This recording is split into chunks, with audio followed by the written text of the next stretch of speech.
बिस्मिल्लाहिर्रहमानिर्रहीम। अस्सलाम वालेकुम नाज़रीन, मैं हूं आपका होस्ट अहमद फवाद। आज तारीख है 16 अक्टूबर और दिन है जुमेरात का। 3-4 बड़ी इंपॉर्टेंट खबरें हैं जी आज की व्लॉग में आपके साथ शेयर करूंगा। पहली बड़ी ब्रेकिंग न्यूज़ तो ये है कि पिंडी से एक जो बड़ी माफ़ी है वो आ गई है। इमरान खान साहब से ये माफ़ी मांगी गई है। कुछ एक्सक्लूसिव तफसीलात आपको बताऊंगा जी। सुहेल अफरीदी नए वज़ीर आला केपी जो हैं ये रवाना हो गए हैं अडयाला जेल के लिए। इन्होंने कल वफाकी हुकूमत और सूबाई हुकूमत को मरासला लिखा था जी कि इंतजामात किए जाएं। उन्होंने जो मुलाकात है कल इमरान खान साहब से करनी है। बहरहाल राना सनाउल्लाह ने इस मुलाकात के हवाले से ये स्टेटमेंट दी है जी कि रेड कारपेट उनके लिए बिछाया जाएगा, यानी कि तंजिया तौर पर उन्होंने ये कहा। और इस पे जो तासुर था उनकी जानिब से ये दिया गया जी कि मुलाकात नहीं करवाई जाएगी, यानी कि एक मरतबा फिर से टकराव की जो पॉलिसी है जी वो इस चुनतखब हुकूमत की जानिब से अपनाई गई है। बहरहाल खबर यह है जी कि सुहेल अफरीदी रवाना हो गए हैं और वो आज इमरान खान साहब से मुलाकात करेंगे। और सुहेल अफरीदी साहब जो हैं ये उनकी पहली मुलाकात होगी जब से इमरान खान साहब अडयाला जेल में गए हैं। और आज गैर मामूली हालात भी हैं अडयाला जेल के बाहर। सिक्योरिटी टाइट कर दी गई है और रास्ते जो है वहां पर भी रुकावटें खड़ी कर दी गई हैं। सुहेल अफरीदी इस तमाम तर मामले में किस तरह से रिएक्ट करते हैं, बहुत इंपॉर्टेंट डिटेल्स हैं, वो आपके साथ में शेयर करूंगा। और इसके साथ ही जी एक और दो खबरें और भी हैं। अलीमा खान साहबा ने एक बड़ा जो दावा है जी वो किया है इमरान खान साहब की उनके बच्चों से मुलाकात के हवाले से भी और टेलीफोनिक गुफ्तगू के हवाले से भी। अलीमा खान साहबा का क्या कहना है जी, इस पर भी कुछ तफसीलात हैं, वो भी आपके साथ में शेयर करूंगा। सबसे पहले तो जी आपको बताता चलूं कि सुहेल अफरीदी जो हैं उन्होंने पेशावर हाई कोर्ट से राहदारी जमानत जो है वो हासिल की है। और राहदारी जमानत हासिल करने के बाद सुहेल अफरीदी जो है वो अडयाला जेल इमरान खान साहब से मुलाकात के लिए रवाना हो चुके हैं। अभी जब मैं व्लॉग रिकॉर्ड कर रहा हूं तो वो रवाना हो चुके हैं। पेशावर से इस्लामाबाद का कोई ज्यादा रास्ता नहीं है, 2 घंटे के अंदर वो पहुंच जाएंगे। हो सकता है जब आपको ये व्लॉग जो है थोड़ा सा अगर 2-3 घंटे बाद आप सुने तो सुहेल अफरीदी अडयाला जेल के बाहर जो है उस वक्त मौजूद हों। बहरहाल जी सुहेल अफरीदी ने सबसे पहले क्या किया जी कि जो जमानत है वो हासिल की है। इस पर आपको मैं जो खबर है पहले वो देता चलूँ जी कि सुहेल अफरीदी ने हिफाजती जमानत जो है वो हासिल कर ली है। पेशावर हाई कोर्ट के जस्टिस एजाज अनवर की सरबराही में 2 रुकनी बेंच ने केस की समाअत की। पेशावर हाई कोर्ट ने वज़ीर आला सुहेल अफरीदी को 18 नवंबर तक हिफाजती जमानत दे दी है। किसी भी मुकदमे में गिरफ्तार ना करने का हुक्म और मुतलका इदारों को नोटिस जारी करने और वज़ीर आला के खिलाफ मुकदमात की तफसीलात जो हैं वो भी तलब कर ली गई हैं, क्योंकि ये खदशा था जी कि हमें किसी उसमें गिरफ्तार कर लिया जाएगा, कोई डिटेल भी नहीं दी जाएंगी। यहाँ पर वैसे ही कोई कानून तो है नहीं, तो इसलिए एक हिफाजती जमानत जो थी वो पेशावर हाई कोर्ट से ली गई है। एक अच्छा लीगल स्टेप है पाकिस्तान तहरीक इंसाफ का। और हिफाजती जमानत 18 नवंबर तक जो है वो सुहेल अफरीदी वज़ीर आला केपी जो हैं उनको मिल गई है। दूसरी इंपॉर्टेंट खबर ये है जी कि सुहेल अफरीदी ने एक स्टेटमेंट दी है और उन्होंने ये कहा है जी कि मुझे इमरान खान साहब से मिलने की इजाज़त नहीं दी जा रही। उन्होंने ये कहा है जी कि इनको सोचना चाहिए कि एक वज़ीर आला का जो एक सूबे का जो वज़ीर आला है वो मुलाकात करना चाहता है जी। मेरी इमरान खान साहब से आज तक कोई मुलाकात नहीं हुई जब से वो जेल में गए। इससे पहले तो खैर हुई है, लेकिन जब से जेल में गया इमरान खान साहब सुहेल अफरीदी की कोई मुलाकात नहीं हुई। और उनका ये कहना जी कि काबीना की तश्कील के हवाले से इमरान खान साहब से जो गुफ्तगू है वो करनी है, जो मशवरे हैं वो लेने हैं और उनकी इजाज़त के बाद ही जो काबीना है वो फाइनल होगी। अब नाजरीन एक तरफ रात के सुहेल अफरीदी ने मरासला तो लिख दिया, लेकिन दूसरी तरफ वफाकी जो हुकूमत है राना सनाउल्लाह ने स्टेटमेंट दी। एक निजी टीवी चैनल में उनसे सवाल किया क्या कि उन्होंने मरासला लिखा है आपको, तो इसके ऊपर आपका क्या रिस्पांस है। तो उन्होंने कहा है जी कि जी बिल्कुल, हम सुहेल अफरीदी के लिए अडयाला के बाहर रेड कारपेट जो है वो बिछाएंगे और रेड कारपेट के ऊपर जो है वो चलकर बड़े प्रोटोकॉल के साथ वो जाएंगे और इमरान खान साहब से मुलाकात करेंगे। तो ये जी एक तंजिया तौर पर राना सनाउल्लाह जो है उनकी जानिब से कहा गया। तो एक अनफॉर्चुनेट रवैया मैं समझूंगा जी राना सनाउल्लाह का है ये, क्योंकि इस किस्म की जो बात है जी वो नहीं करनी चाहिए थी। क्योंकि एक वज़ीर आला है और उन्होंने आपको मरासला दिया, उसका आप जो जवाब है वो दे दें कि सिक्योरिटी इशू है, क्या इशू है या क्यों नहीं मिलने जो है वो आप देते। तो ये कहना जी कि रेड कारपेट बिछाएंगे, ये एक तरह से ये पैगाम है आप आए तो सही और आकर मिलकर दिखाएं, हम भी देखते हैं आप किस तरह से मुलाकात करते हैं, इसका मतलब फिर यही है। और एक तरह से टकराव की जो पॉलिसी है वो पहले दिन ही अपना ली गई है। बहरहाल दूसरी तरफ सुहेल अफरीदी जो है उन्होंने भी अपना पहले तो कानूनी जो एक वो चीज़ें थी वो पूरी की, हिफाजती जमानत भी ली और मरासला भी अरसाल किया। अब नहीं मिलने दिया जा रहा तो वो खुद अब रवाना हो गए हैं। अब अगर वहां पर वो एहतजाज करते हैं या कोई कॉल देते हैं तो इसकी जिम्मेदारी दूसरी तरफ जो ताकतवर हल्के उनके ऊपर आयद होगी जी, क्योंकि तमाम कानूनी लवाजमात जो थे वो सुहेल आफरीदी वज़ीर आला केपी की जानिब से मुकम्मल किए गए हैं। तो अभी की अपडेट ये है कि वो रवाना हो चुके हैं। कुछ देर के बाद तकरीबन हो सकता है 1 घंटे के बाद वो पहुंच जाएं इस्लामाबाद, रावलपिंडी अडियाला जेल के बाहर जो है वो पहुंच जाएं। बहरहाल अडियाला जेल के बाहर गैर मामूली इस वक्त हालात हैं, और गैर मामूली हालात ये जी कि सिक्योरिटी मजीद टाइट कर दी गई है। आमतौर पर जो सिक्योरिटी होती है उससे ज़्यादा सिक्योरिटी है, सिक्योरिटी बढ़ा दी गई है, और इस वजह से बढ़ा दी गई है क्योंकि सुहेल आफरीदी ने आना है, और जो रुकावटें हैं वो भी जगह जगह पर खड़ी कर दी गई हैं। यानी कि जो रास्ते हैं जी वो बंद कर दिए गए हैं ताकि सुहेल आफरीदी की जो गाड़ी है वो इन रुकावटों से आगे ना जा सके।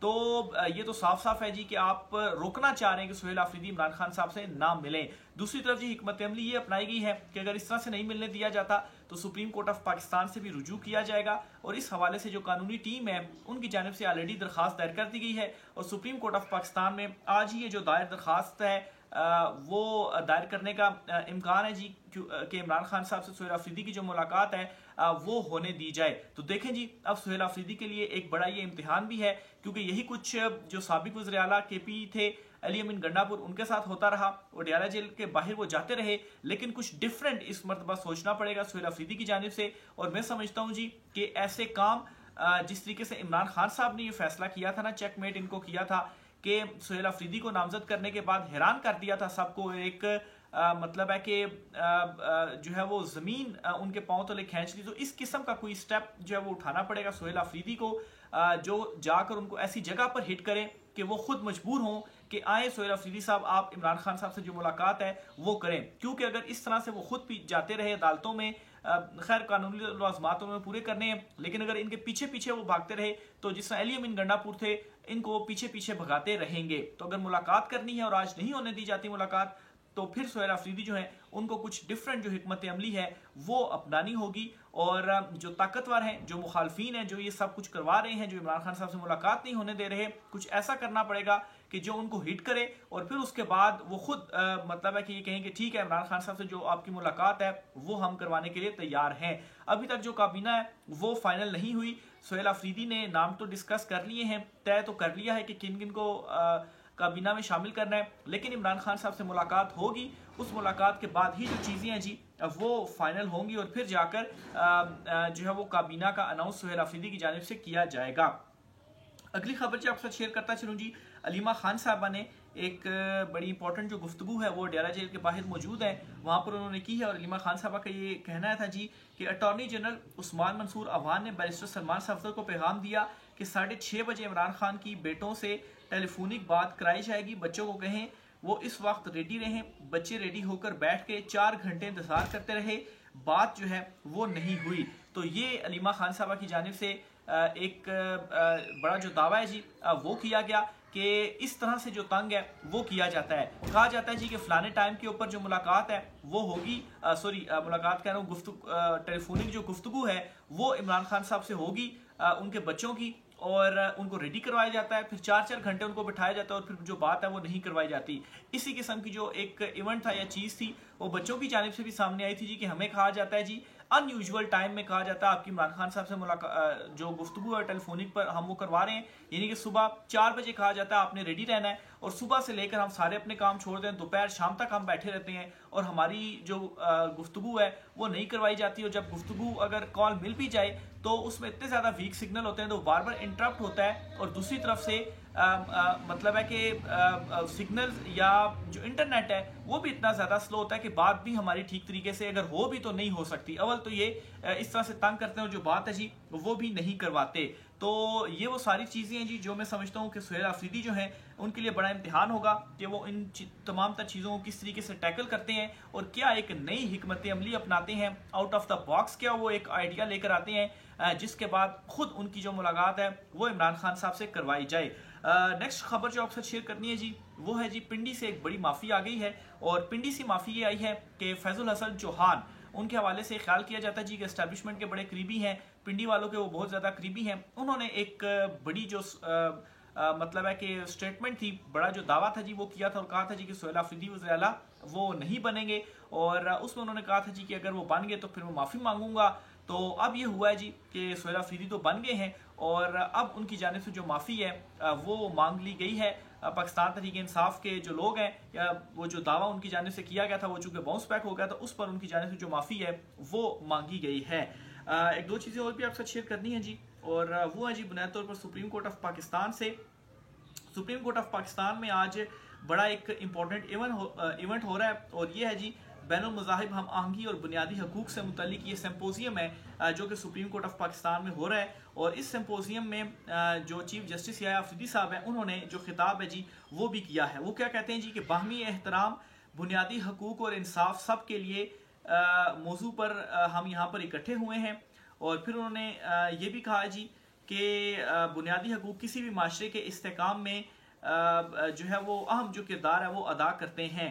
तो चीफ जस्टिस याया अफरीदी साहब ये बात तो कर रहे हैं उस सिम्पोजियम में, लेकिन आप देखें कि इस वक्त हमारा जो मुल्क है यहाँ पर बुनियादी जो हकूक़ है जी इनकी क्या सूरत हाल है। 26 नवंबर को क्या हुआ, अभी जो TLP का जो मार्च था उस मार्च में TLP वालों के साथ क्या जो जुल्म है वो हुआ।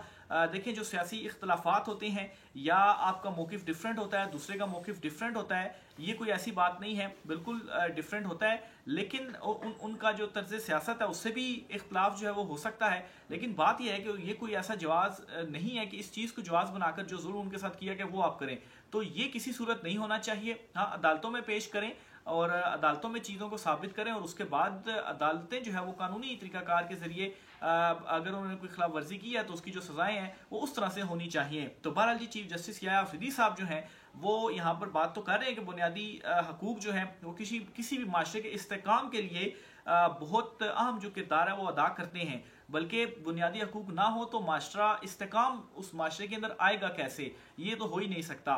बहरहाल जी यहाँ पर तो वो ये बात कर रहे हैं, लेकिन अपने माशरे को वो देख लें कि वो इस वक्त चीफ जस्टिस हैं, तो क्या बुनियादी हकूक़ जो है वो अदालतों के ज़रिए उन्होंने वो राइज हो रहे हैं, इंसाफ मिल रहा है लोगों को या नहीं मिल रहा। फिर वो ये कहते हैं जी कि इस्लाम का पैगाम बर्दाश्त और रवादारी का है, कानून की हुक्मरानी सब पर लाजिम है। तो क्या इस वक्त कानून की हुक्मरानी है, बल्कि सवाल यह है कि इस वक्त क्या कोई कानून है, जो दिल चाहे कानून साजियाँ करके 26वीं तरमीम करके अदलिया के अंदर जो जजेस हैं वो मर्जी के लाए जाते हैं और फिर उसके बाद जो फैसले हैं जी वो भी मर्जी के ही आते हैं। तो कौन सा कानून और कौन सी कानून की हुक्मरानी जो है जिसकी आप बात करें कि हम सब पर लाजिम है, तो पहला सवाल तो आपके अपने इदारे के हवाले से उठ रहा है कि क्या वहाँ पर इस किस्म की जो हुक्मरानी है वो है या नहीं है। फिर जी उन्होंने मजीद ये भी कहा कि हम सब ने मिलकर माशरे की बेहतरी के लिए काम करना है, बर वक्त इंसाफ की फराहमी को यकीनी बनाना है। बर वक्त वो कहते हैं justice delayed is equal to justice denied, यानी कि इंसाफ में अगर ताखीर की जाएगी तो उसका मतलब ये है जी कि इंसाफ फिर आप दे ही नहीं रहे। तो वो ये कहते हैं जी कि इंसाफ की फराहमी जो है वो हमें यकीनी बनानी है ताकि हमारा जो माशरा है वो उठे। तो इस वक्त आप देख लो सुप्रीम कोर्ट ऑफ पाकिस्तान में 60,000 के करीब जो केसेस हैं वो पेंडिंग है। लोअर अदालतें, हाई कोर्ट्स या दीगर लोअर अदालतों की बात की जाए तो उनके कुल मिलाकर लाखों जो केसेस हैं वो इस वक्त पेंडिंग है। 20-20 साल के बाद जाकर यहाँ पर फैसले आते हैं और बहुत सारे केसेस ऐसे रिपोर्ट हुए हैं जी कि फैसला तब आया है, यानी कि एक कत्ल का मुजरिम था जिसको सजा हुई थी और जब सुप्रीम कोर्ट ऑफ पाकिस्तान में उसका मामला आया और उसको बरी किया गया तो पता चला जी कि वो तो जेल में ही जो है वो उसकी डेथ जो है वो हो गई है। तो यहाँ पर तो लोग मर जाते हैं, उसके बाद उनको इंसाफ जो है वो मिलता है।